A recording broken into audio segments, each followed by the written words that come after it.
Novembre 2020. Quelque part dans les bureaux de FireEye, en Californie. Un agent de sécurité fait sa routine. Il passe en revue les alertes d'authentification de la journée. Ce n'est pas le travail le plus excitant du monde. La plupart du temps, c'est du bruit. Des tentatives de connexion ratées, des VPN mal configurés, des employés qui ont changé de téléphone sans prévenir.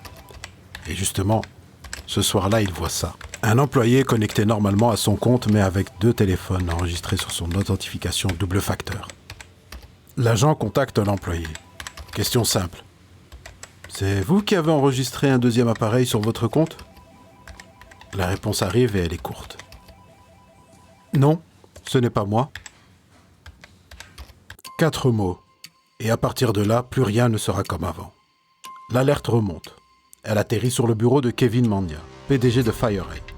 Ancien officier de l'Air Force américaine, 25 ans passé à traquer les hackers d'État pour le compte du Pentagone, de la Maison-Blanche, de gouvernements du monde entier. L'homme que les agences de renseignement appellent quand elles ne savent plus quoi faire. Il reçoit le briefing. Il écoute et son estomac se serre. Parce que ce qu'il voit ne ressemble à rien de ce qu'il a vu en 25 ans de carrière. Pas de malware détectable, pas de code suspect, juste quelqu'un. Quelque chose qui se déplace dans leur système exactement comme un employé légitime. Avec les bons identifiants, les bons accès, la bonne heure de connexion. Il faisait exactement ce que font vos employés quand ils vont travailler chaque matin. Ce sont ses propres mots. Prononcés des mois plus tard devant le Congrès américain. Mandia ordonne de tout remonter en urgence. Toute l'équipe. Retourner chaque pierre, chaque machine, chaque log. Il cherche pendant des jours. Et dans tous les systèmes qu'il inspecte, une seule constante remonte à la surface. Toujours la même. Un logiciel, installé en routine, mis à jour en routine, signé et certifié par son éditeur. Un logiciel dont personne chez FireEye n'avait jamais eu la moindre raison de se méfier. Juste avant Thanksgiving, Kevin Mandia saute dans une voiture. Direction Fort Meade, Maryland, le quartier général de la NSA. Il n'a pas rendez-vous. Il a une conviction. Je cite, « Dans mon ventre, je savais. On n'est pas les seuls. On est juste les premiers à voir. » Il a raison. Ce qu'il s'apprête à découvrir va ébranler les fondations de la sécurité numérique mondiale.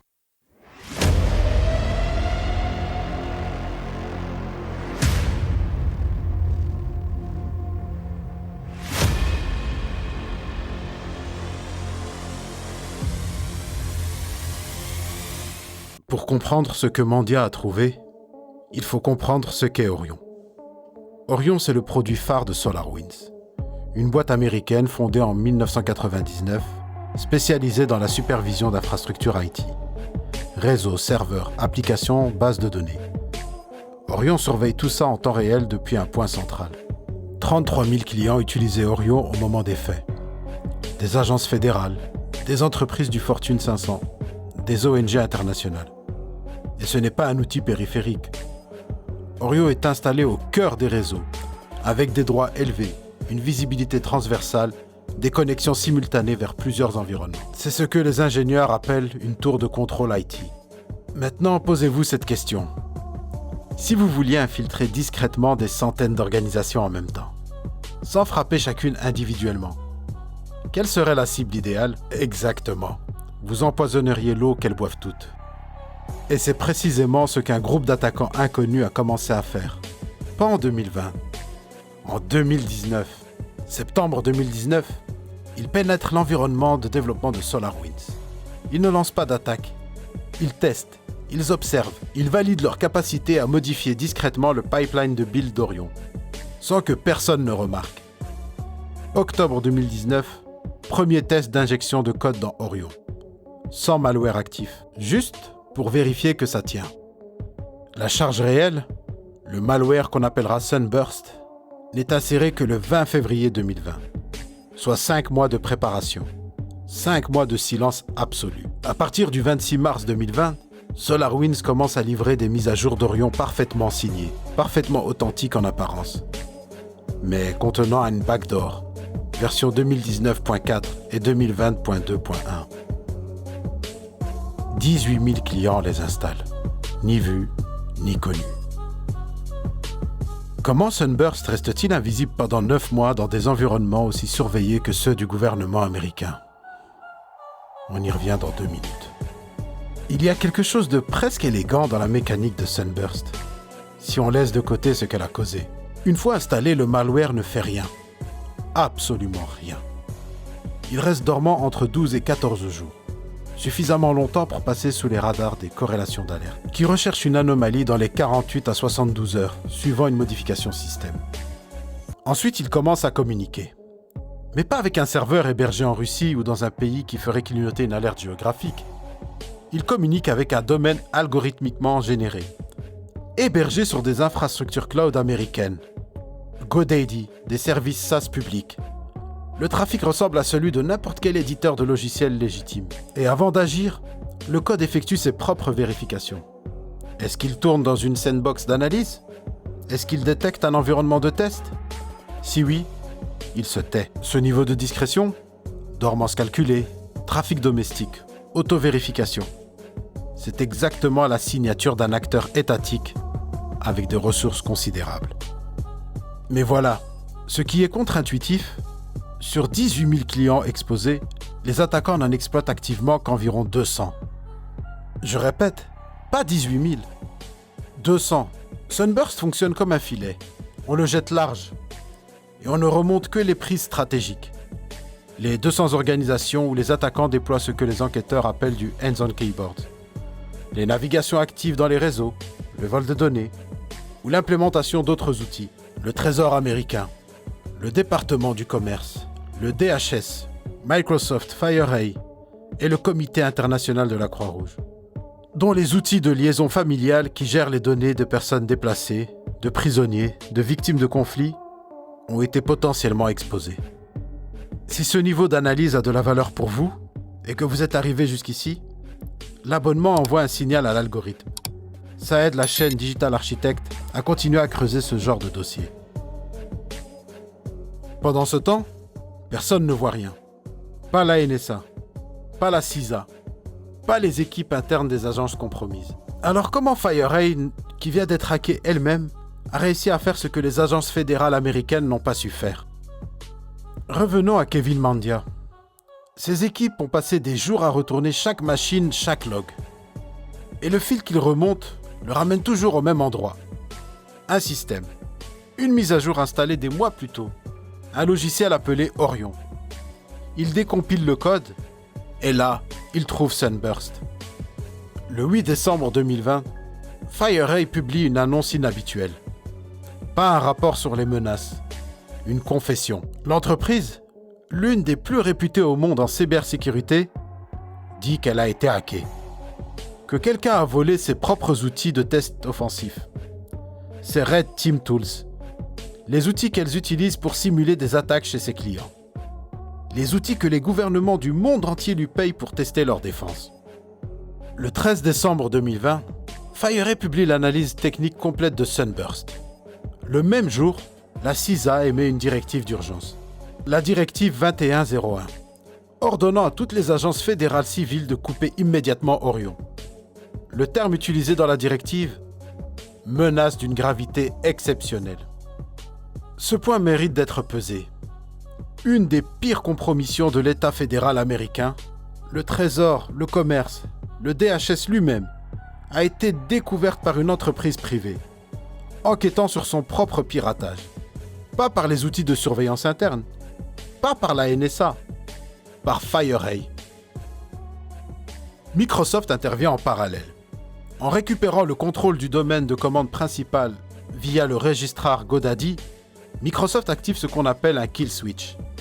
Le domaine est redirigé vers une infrastructure contrôlée, ce qui permet d'identifier les systèmes infectés et de neutraliser une partie de la communication malveillante. Un registrar commercial, comme point de bascule dans une crise de sécurité nationale. Et maintenant, la question que tout le monde évite de poser frontalement, qui a fait ça? Est-ce un acte d'espionnage ou un acte de guerre? Les deux termes utilisés à Washington changent quelque chose à la réponse qu'on peut donner. Et on tranche ça dans le prochain acte.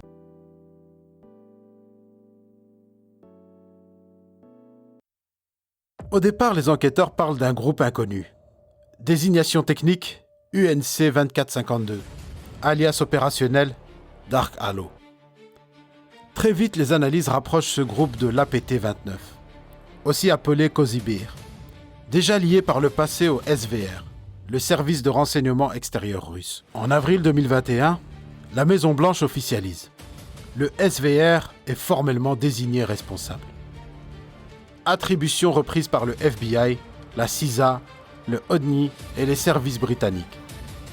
Des sanctions sont annoncées. Gel d'avoirs, expulsion de diplomates, interdiction financière. La Russie nie, comme elle nie systématiquement. Mais cette attribution ouvre un débat qui dépasse largement la technique. Le sénateur Dick Durbin, dans une déclaration publique, parle d'équivalent à une déclaration de guerre. D'autres juristes spécialisés en droit international soutiennent que l'opération viole plusieurs principes: souveraineté, non-intervention, devoir de diligence. En face, une autre lecture. L'espionnage entre États, même massif, est une pratique ancienne.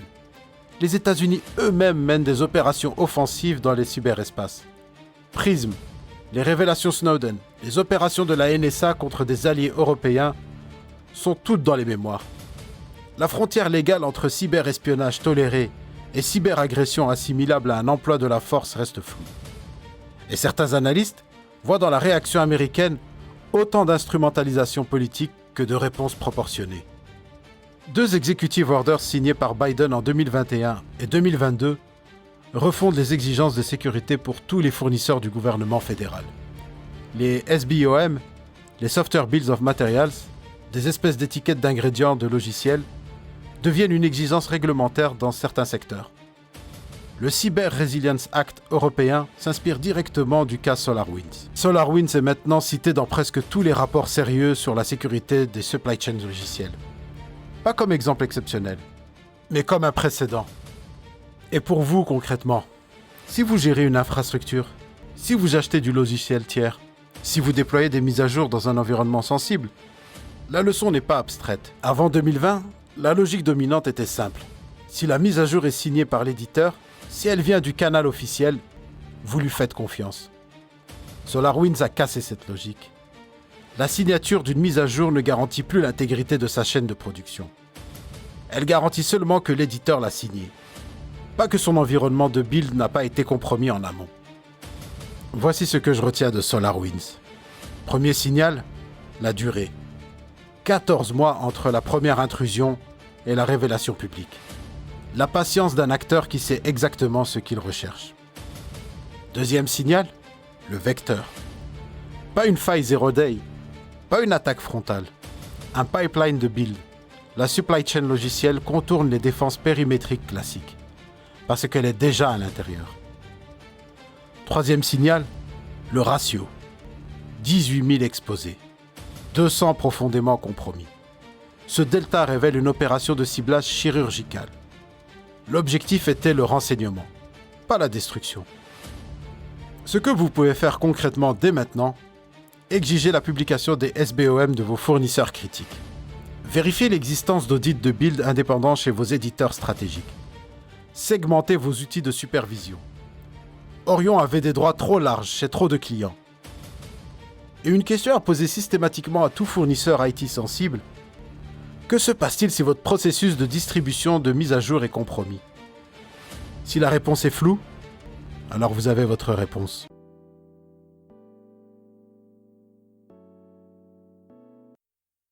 Si vous voulez prolonger l'analyse sur les implications juridiques, sur les SBOM ou sur les autres cas de supply chain qui ont suivi SolarWinds, les commentaires sont l'endroit pour ça.